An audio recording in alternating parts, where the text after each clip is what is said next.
नमस्कार दोस्तों, स्वागत है आपका अपने चैनल पर, जहां हम आपके लिए लेकर आते हैं धार्मिक और प्रेरणादायक कहानियां। आज हम आपको सुनाने जा रहे हैं सूर्यदेव की पवित्र व्रत कथा। ऐसी मान्यता है कि सूर्यदेव की पूजा और व्रत करने से जीवन में सुख, समृद्धि और धन धान्य की प्राप्ति होती है।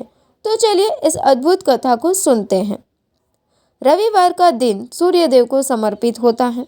इस दिन श्रद्धापूर्वक व्रत रखने और सूर्यदेव की पूजा करने से न केवल हमारे जीवन से कष्ट दूर होते हैं, बल्कि शत्रुओं से भी रक्षा होती है। और अगर इस दिन व्रत कथा सुनी जाए तो हमारी सभी मनोकामनाएं पूर्ण होती हैं। तो अब हम आपको सुनाते हैं सूर्यदेव की पौराणिक व्रत कथा। प्राचीन काल की बात है, एक वृद्धा थी जो हर रविवार को सूर्यदेव से पहले उठकर अपने आंगन को गोबर से लिपती थी और उसे स्वच्छ बनाती थी। इसके बाद वो श्रद्धा से सूर्यदेव की पूजा करती और उनकी व्रत कथा सुनती।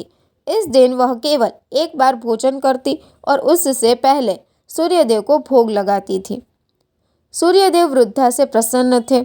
उनकी कृपा से वह धन धान्य से परिपूर्ण थी और किसी भी तरह की परेशानी में नहीं थी। वृद्धा के पड़ोसन को यह सब देखकर जलन होने लगी। उसके पास गाय थी और वृद्धा उसके आंगन से गोबर लाकर अपने आंगन को लीपती थी। लेकिन एक दिन पड़ोसन ने साजिश रचकर गाय को अंदर बांध दिया ताकि वृद्धा को गोबर न मिले। उस रविवार वृद्धा ने पूजा के लिए गोबर नहीं पाया। उसने सूर्यदेव को भोग नहीं लगाया और पूरे दिन भूखी प्यासी रही। लेकिन अगली सुबह उसके आंगन में चमत्कार हुआ। वहाँ एक सुंदर गाय और बछड़ा बंधे हुए थे। वृद्धा को यह गाय सूर्यदेव का आशीर्वाद लगा, लेकिन उसकी पड़ोसन ने देखा कि गाय सोने का गोबर देती थी।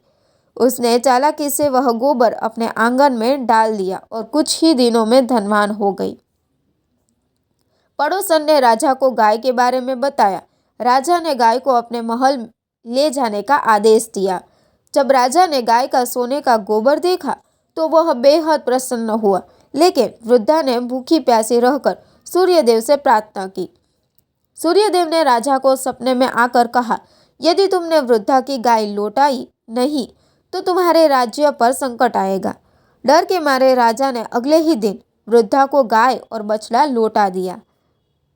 राजा ने वृद्धा से माफ़ी मांगी और उसे ढेर सारा धन देकर विदा किया। वही पड़ोसन और उसके पति को राजा ने दंडित किया। इसके बाद राजा ने पूरे राज्य में घोषणा की कि हर रविवार को सूर्यदेव का व्रत किया जाए। तब से आज तक लोग मानते हैं कि सूर्यदेव का व्रत करने से व्यक्ति धन धान्य से परिपूर्ण होता है और घर में खुशहाली आती है। तो दोस्तों, यह थी सूर्यदेव व्रत कथा। अगर आपको यह कहानी प्रेरणादायक लगी तो इसे अपने दोस्तों और परिवार के साथ ज़रूर शेयर करें। हमारे चैनल को सब्सक्राइब करना न भूलें ताकि आप और भी रोचक कहानियाँ सुन सकें। धन्यवाद और सूर्यदेव की कृपा आप पर बनी रहे।